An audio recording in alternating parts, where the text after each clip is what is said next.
Make more time.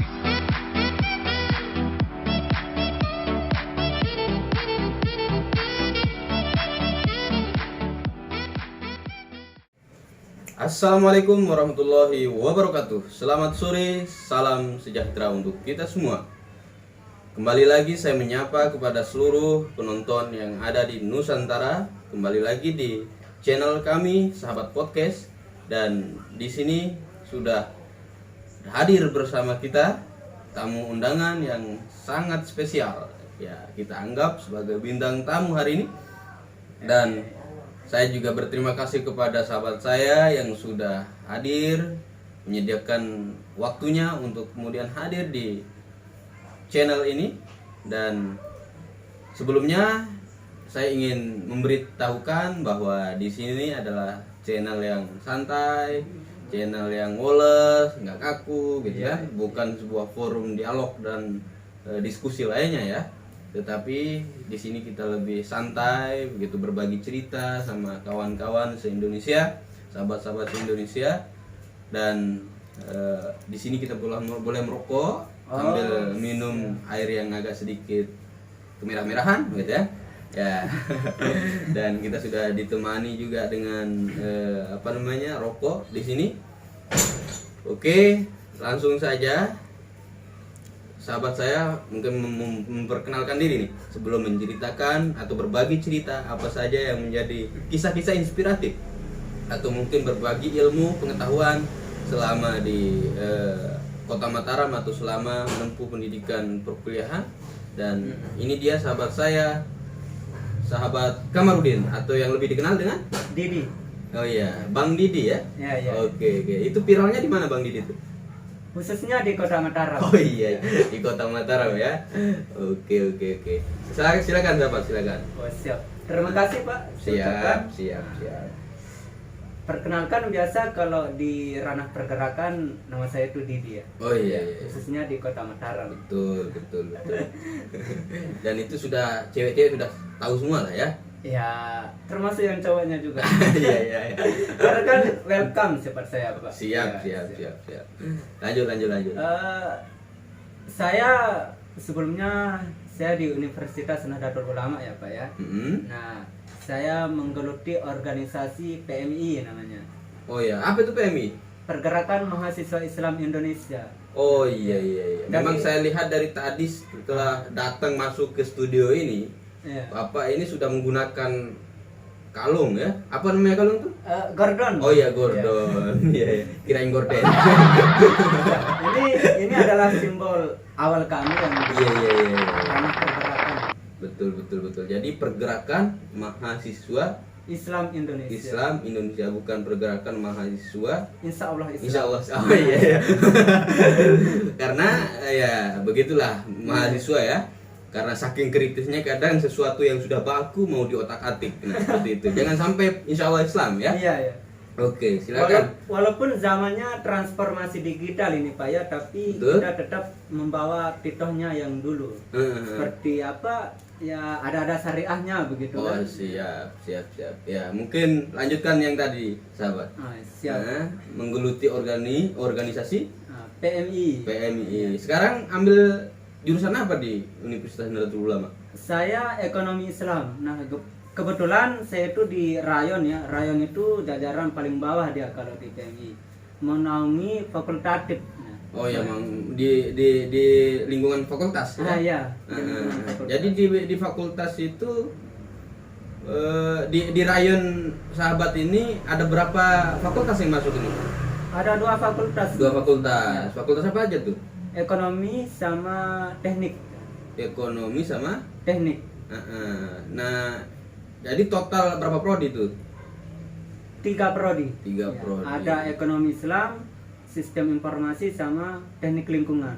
Iya. Itu jadi kalau di kolaborasi ini suatu luar biasa sih menurut saya. Kenapa itu? Karena kalau berbicara pada saat ini tipe mahasiswa tidak lagi apatis begitu Pak ya. Iya. Kalau apatis ya tidur, bangun, makan, sholat, dan minum. Minumnya jangan lupa ya.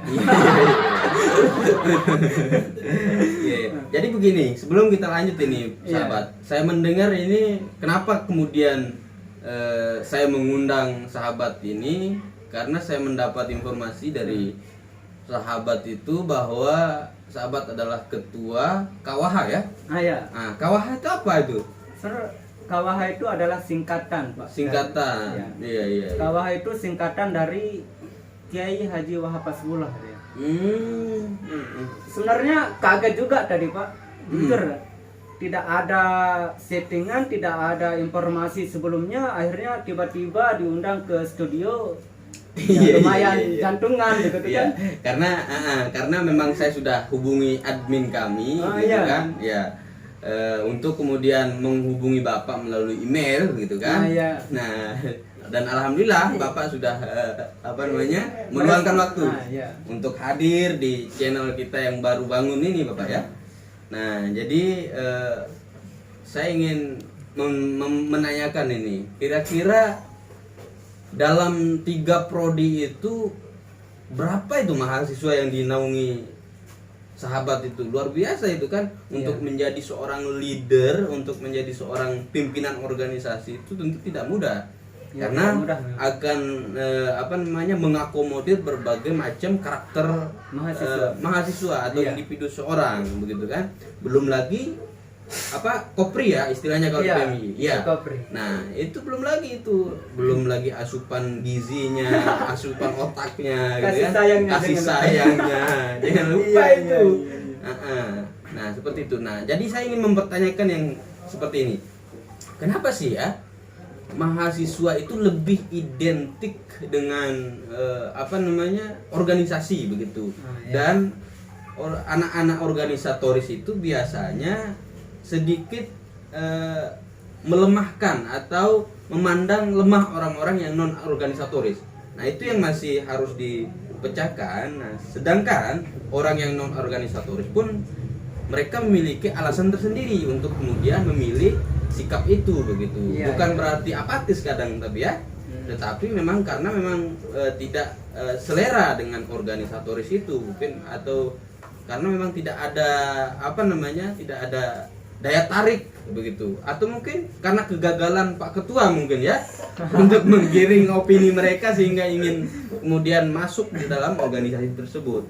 Nah, kira-kira bagaimana? Apakah yang non organisatoris ini lemah atau yang organisatoris ini kuat begitu? Benar nggak itu asumsi yang seperti itu tuh? Ya, siap. Jadi sebelumnya saya menjawab berapa mahasiswa yang sudah dinaungi tadi ya. Sebelum pelaksanaan Mapaba itu sekitar 20 orang. Nah, itu adalah para penggagas rayon ini. Karena masih persiapan juga, Pak. Bulan Februari 2020. Betul. Kemarin. Nah, dan sekarang sudah berapa anggota itu? Nah, sekarang dari 20 para penggagas itu sudah melahirkan berapa anggota? Sudah melahirkan 180 anggota dan kader itu 10 orang. Luar biasa. Di luar saya. Iya. Terus terkait tentang melemahkan mahasiswa yang organisasi. Siap. Terkait tentang melemahkan organisasi itu sebenarnya sedikit melenceng begitu, Pak. Kenapa? Karena memang daya tariknya suatu organisasi itu ada sedikit kritisnya begitu. Jadi bukan melemahkan sih, tetapi sedikit memotivasi begitu. Nah, jadi kalau istilahnya melemahkan itu tidak ada deh. Nah, maksud saya itu ini kan yang sering kita temukan ya. Boleh? Silakan. Santai aja. Ini kan sambil cerita-cerita gitu. Maksudnya yang di lingkungan kampus ini kan biasanya orang yang tidak mau ikut dalam organisasi itu apa sih alasan mendasarnya mereka begitu? Apakah mungkin karena mereka sudah merasa cukup dengan kuliah pulang begitu kan? Nah, sedangkan kalau melihat sisi lain dari anak organisatoris itu kan, bukan hanya sekedar kuliah, tetapi sepulang dari kuliah dia berkegiatan lagi, begitu kan, aktivitasnya full, gitu kan. Dan lebih banyak nih, kebanyakan nih anak-anak organisatoris itu kan kelihatan super sibuk, gitu kan? Iya, super sibuk. Iya. Nah, lalu bagaimana itu? Apakah benar seperti yang saya tanyakan tadi, anak yang non organisatoris ini dia seolah-olah dipandang tidak memiliki masa depan yang lebih baik daripada anak yang organisatoris, begitu, mahasiswa yang organisatoris, begitu. Jadi bagaimana itu? Nah, jadi pertama maksud dan tujuannya itu mungkin pertama membangun dinamika mahasiswa di dalam ruangan. Jadi kalau pengalamannya ya, setelah dosen memberikan penjelasan, mahasiswa itu enggan sekali untuk bertanya, Pak. Nah, jadi mau tidak mau, anak yang organisatoris itu harus membangun dinamika di sana, Pak. Betul. Ya, untuk menghidupkan suasana kampus. Iya. Suasana ruangan itu ya. Iya. Entah mau membahas apa ke itu, kan dosen memberikan ruang. Betul. Bahkan ruang terbuka untuk bertanya di luar konteks begitu kan. Iya. Jadi itu maksud dan tujuan. Kalau melemahkan itu ada kekeliruan sih. Oh iya. Nah, itu menarik gitu. Iya. Nah, ini yang harus kita berikan penjelasan atau sebuah keterangan yang jelas kepada mahasiswa yang terutama yang tidak ikut dalam organisasi, gitu kan. Karena memang saya juga ketahui betul bagaimana kehidupan mahasiswa dalam organisasi itu, terutama di bidang sosialnya, begitu kan. Ya itu pertama. Ya, dan di situ juga tidak hanya sampai di situ, tetapi ada sajian-sajian yang lain. Iya, sajian. Kayak makanan aja. Iya, sajian ilmu maksudnya. Iya. Jadi beda sajian sama kajian. Bapak ini kalau sajian pasti mikirnya makanan ya. Iya. Ketahuan lapar. Iya. Nah, jadi maksudnya kalau organisasi ini kan kompleks dia. Iya, kompleks. Ada religiusnya, berbicara tentang ekonomi atau kemandirian ekonomi juga kan. Terus politik apalagi gitu kan, dan lebih tendensius ke politik gitu kan, atau sosial gitu. Nah, ini kan sudah sangat familiar di kalangan kita. Ya, mahasiswa. Betul. Nah, kira-kira nih apa yang menjadi motivasi awal dulu sahabat Kamarudin atau Bang Didi ini untuk kemudian memilih organisasi tempat berproses dan hingga hari ini sudah menjadi ketua KWH ya? Iya, ketua KWH. Nah, itu tentu memiliki proses yang tidak singkat, yang tidak instan juga. Ya, yang tidak instan. Itu maksudnya. Iya. Nah, kira-kira bagaimana? Bisa nggak ceritakan kepada mahasiswa yang non organisatoris ini hari ini? Yang menonton video ini biar nanti ada gambaran ketika masuk di perguruan tinggi. Iya. Nah, silakan. Sebelumnya luar biasa juga channel ini, Pak. Iya dong. Baru beberapa bulan ini sudah luar biasa perkembangannya. Beberapa bulan. Iya. Kita kemarin buat ini kan. Ya. Luar biasa. Baru sehari kita ini. Dan ini adalah konten kedua, tetapi saya berharap dengan konten kedua ini dan dengan bintang tamu ini hari ini dapat menge-up subscribe-nya gitu. Like-nya, tontonnya, jam tayangnya begitu. Jangan tambah turun nanti setelah bintang tamunya Bapak gitu kan. Luar biasa. Selain memberikan edukasi yang secara free, instan begitu. Ya, juga luar biasa sih. Iya. Jadi apa namanya? Lanjut ke tadi aja lah. Iya. Jangan-jangan Bapak ini ngeles ya? Gak bisa jawab. Kalem. Oh iya. Jadi kan apa motivasinya gitu? Ya, pertama ya, di dalam dunia perkuliahan itu mau tidak mau kita dituntun untuk kreatif begitu, mencari ruang untuk sendiri, otodidak dan lain sebagainya. Betul, saya setuju tuh. Ya, emang harus, kalau tidak berorganisasi yang namanya mahasiswa kupu-kupu kuliah pulang. Kalau kuliah pulang itu kupu-kupu namanya, Pak. Oh, ya. Istilahnya kupu-kupu. Iya, istilahnya kuliah pulang begitu. Kenapa nggak kunang-kunang? Enggak, itu beda lagi tuh. Kuliah pulang sama aja kan? Enggak, tapi lebih identik dengan seseorang begitu. Oh iya, bukan kupu-kupu malam tadi ya? Iya, bukan. Iya. Kalau ayam kampus apa istilahnya? Nah, itu ayam kampus. Ntar dulu. Lanjut. Kita lanjutkan. Lanjut. Jadi Pak, dulu ya, saya masuknya kuliah itu jam 7.30 Pak, sampai jam 11. Nah, setelah lewat dari jam 11 itu saya mau ngapain? Masa saya harus kuliah pulang ataupun bucin begitu kan? Bucin ini kalau dipandang menghabiskan waktu Pak, sia-sia. Pertama kita bayar SPP lumayan mahal loh. Tidak ada yang gratis dan lain sebagainya. Nah dulu setelah lewat jam 11 lebih, kalau saya tidak diskusi, saya ke Pusda, perpustakaan daerah yang di Kekali. Oh iya, tahu. Ya. Setelah saya selesai baca buku, akhirnya saya diskusi sambil rujakan ngopi kayak gini. Ini es ya? Oh iya. Bapak ini sudah lapar dari tadi emang ya. Nah, jadi setelah saya baca buku itu Pak, sambil ngerokok ya? Ya. Lanjut. Nah, saya mengajak sahabat saya yang pertama di organisasi. Kan jargon pertama yang saya dengar di perguruan tinggi ini adalah mahasiswa sebagai agen objek Pak. Betul. Nah, tapi agent objek yang seperti apa gitu, monoton seperti sekarang. Nah, kalau Bapak sudah aktualisasi agent objek itu seperti apa ya? Nah, iya. Tapi terus? Bapak sudah ada perubahan lah, seperti pertama setelah menjadi mahasiswa Bapak bisa beradaptasi dengan zamannya, digital. Betul. Ini termasuk zaman digital. Oh iya. Platform lah namanya, betul. Istilahnya. Platform digital. Nah, iya. Lanjut. Nah, terutama di ekonomi nih Pak ya, kita kembali ke ranah PMI, Fakultas Ekonomi. Nah, sekarang banyak platform digital yang mengatasnamakan ekonomi syariah, ekonomi Islam dan lain sebagainya itu Pak. Nah, kalau rayon KWH ini kurang kajian di dalam itu, saya rasa ada kekeliruan di sana Pak. Kenapa? Salah jalan tidak bisa membedakan mana yang benar. Betul. Bentar dulu. Ini sudah maksudnya kembali lagi. Oh, iya. Tadi dari motivasi, terus kemudian proses yang tidak singkat atau instan sehingga mencapai sebuah jabatan hari ini sebagai ketua. Nah itu belum dijawab Bapak. Ya, bentar, Terlalu Pak. bersemangat Bapak ini. Kita kan keliling-keliling dulu.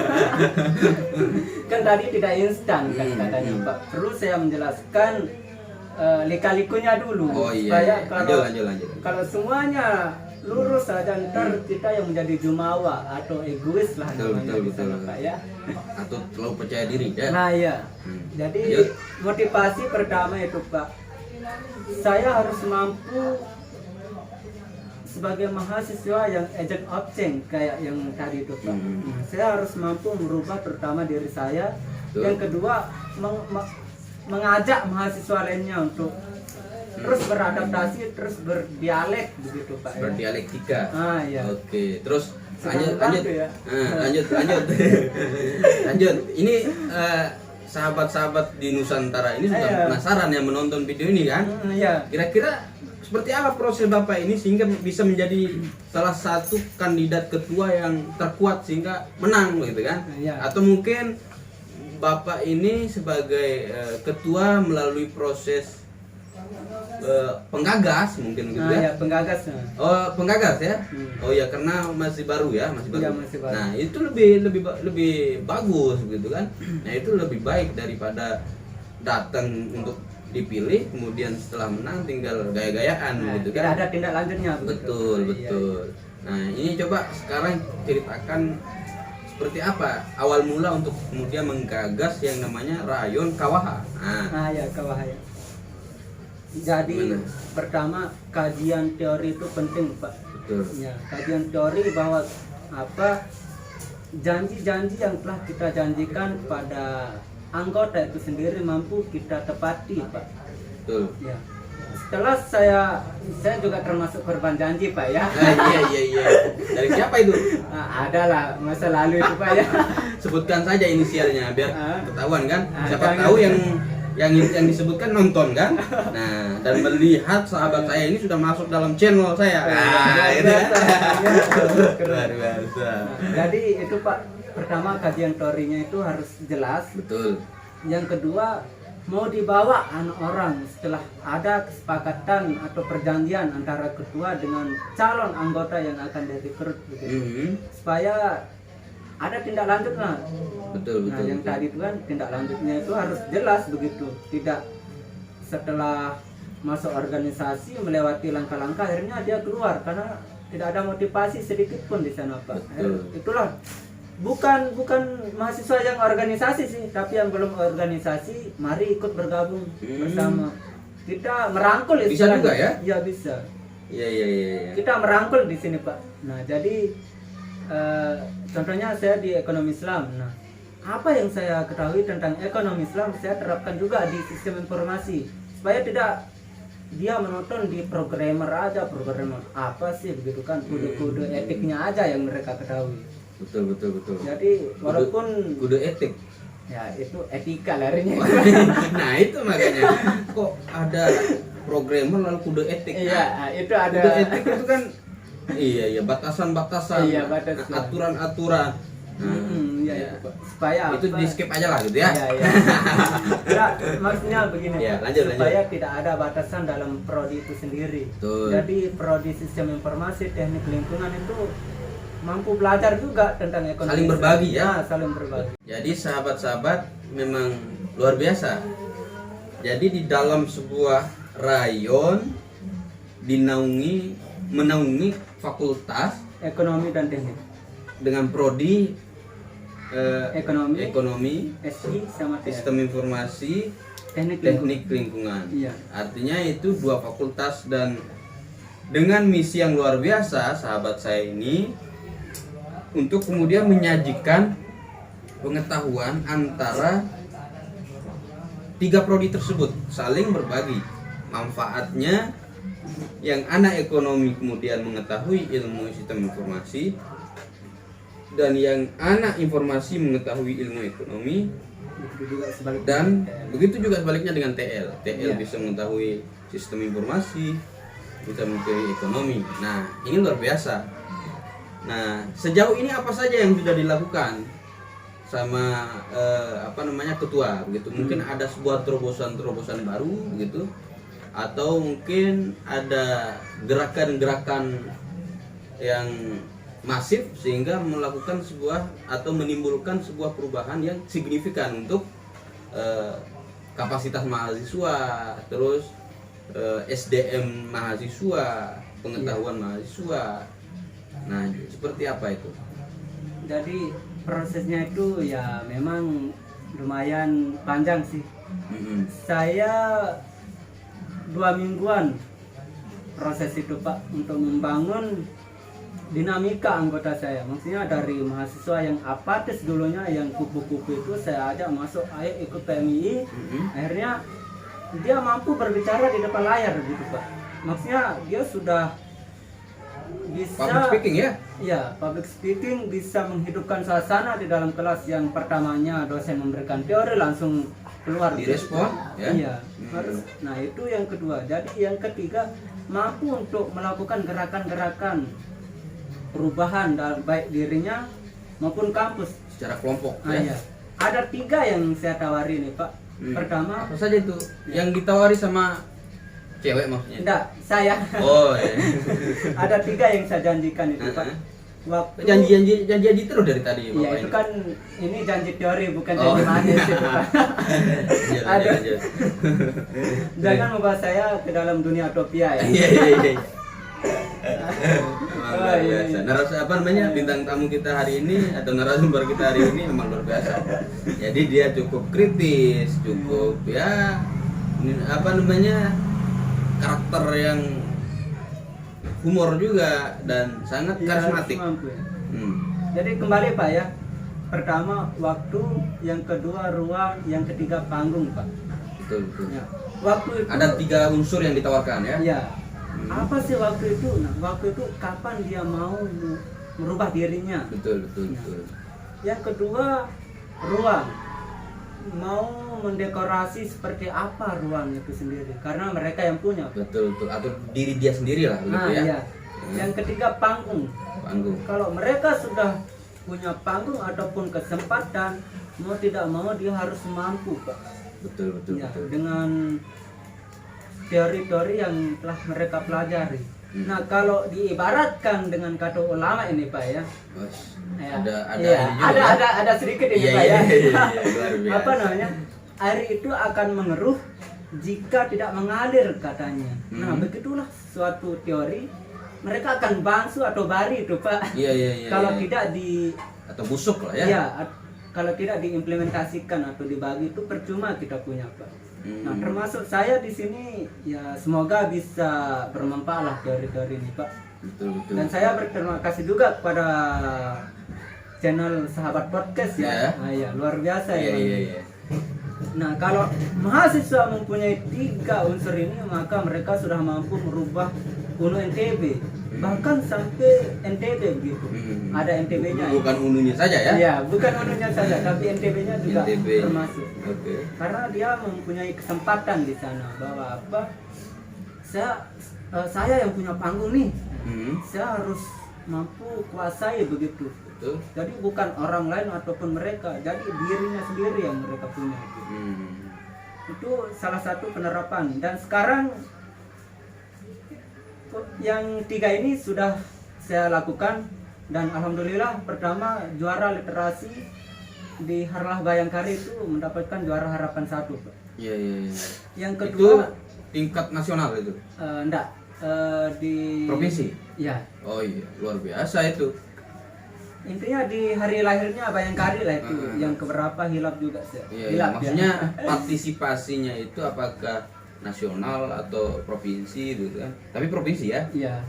Artinya semua orang yang ada di Nusa Tenggara Barat itu bisa mengikuti.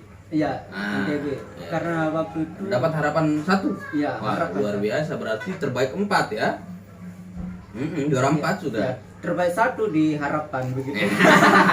Iya. Bisa juga ini. Harus dong. Betul. Oke.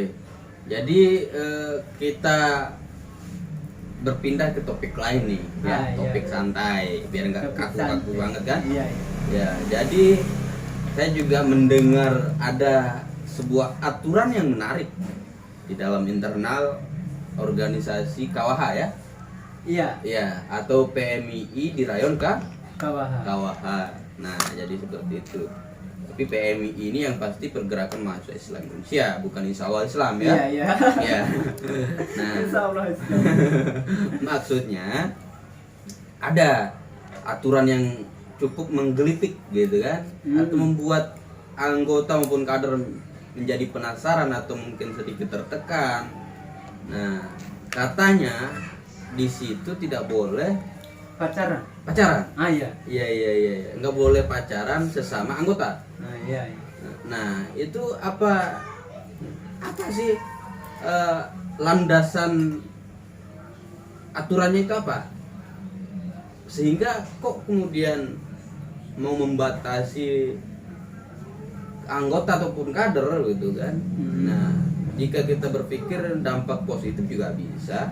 Misalkan mungkin karena saya pacaran sama ketua koprinya misal, nah saya semakin semangat berorganisasi, kan bisa juga itu. Bisa. Nah, itu bagaimana itu ketua itu?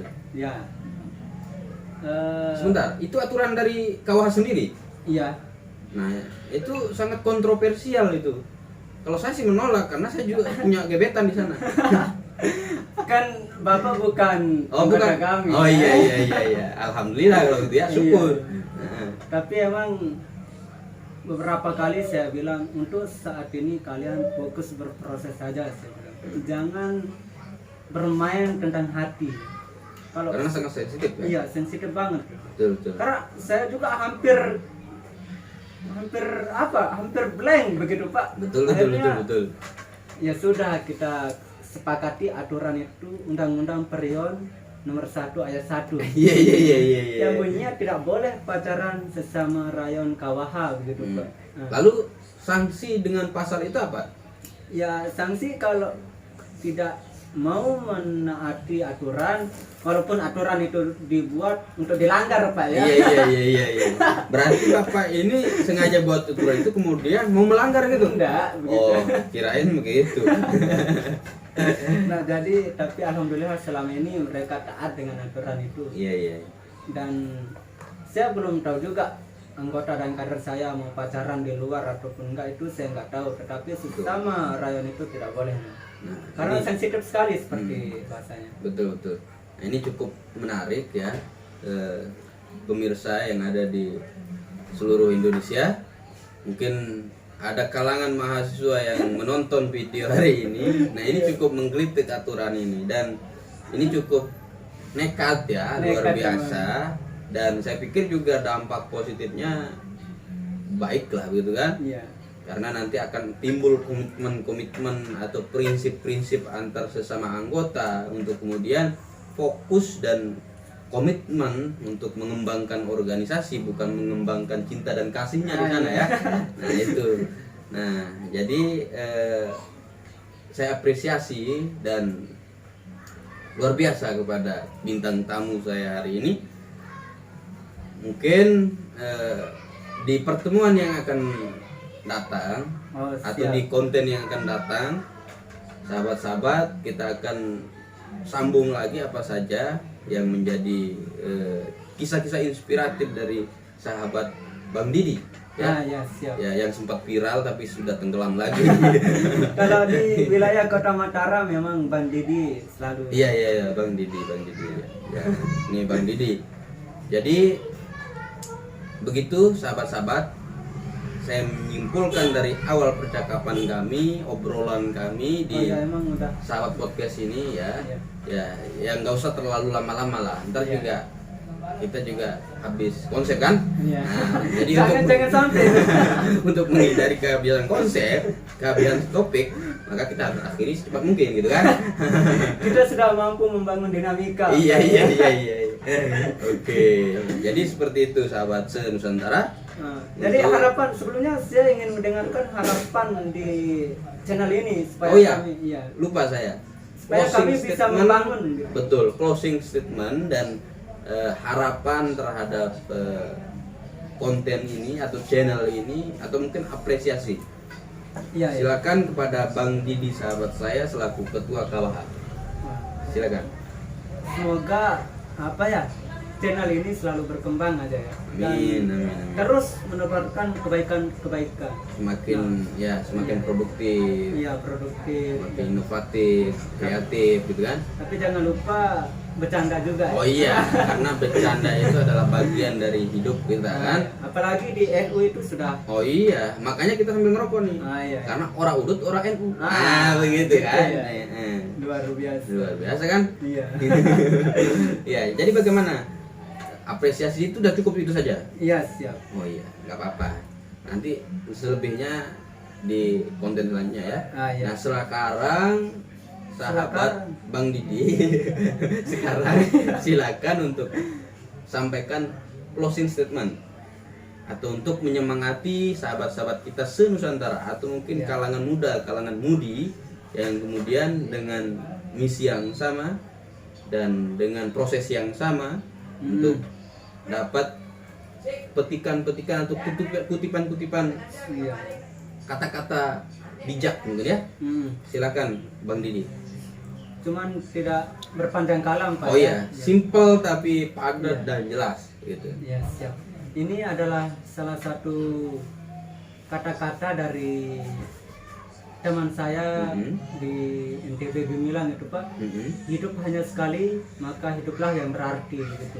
Dan jangan lupa like, comment, dan subscribe channel ini ya. Oh iya. Cuma itu aja Pak. Closing statementnya ini sudah mengarah dua mata angin gitu kan. Wow. Jadi ke channelnya dapat gitu kan, ke penontonnya dapat. Nah, ini luar biasa. Jadi sosok Bang Didi ini memang sederhana, kalem tapi luar biasa. Statement-statementnya luar biasa. Kisah-kisah inspiratifnya luar biasa, sahabat-sahabat. Dan saya sebagai host di sini mengucapkan banyak-banyak terima kasih kepada bintang tamu saya hari ini, narasumber saya hari ini, Bang Didi, karena sudah bersedia hadir dan mengalokasikan waktunya yang tidak singkat ya. Kita ngobrol di sini dan semoga dapat menginspirasi anak-anak muda se-Nusantara. Amin. Ya, jadi itu saja dan kita akan lanjutkan di konten-konten berikutnya. Kita akan kupas tuntas dengan topik-topik yang lebih menantang dan aktual, gitu kan? Ya, itu saja dan jangan lupa tetap dukung kami untuk terus berproses mengembangkan channel Sahabat Podcast untuk kemudian menyajikan sebuah konten-konten yang positif, konten-konten inspiratif kepada seluruh anak-anak muda, anak-anak generasi bangsa se-Nusantara. Dan jangan lupa yang terakhir nih, yang paling penting, like, comment, subscribe, dan share ya. Nah, jadi seperti itu. Dan itu saja dari saya. Terima kasih sudah menonton. Sekian, wallahu muwaffiq ila aqwamit thoriq. Wassalamualaikum warahmatullahi wabarakatuh. Waalaikumsalam. Ya, Kita pakai kasih. sundur Ya. ya, siap. Oke.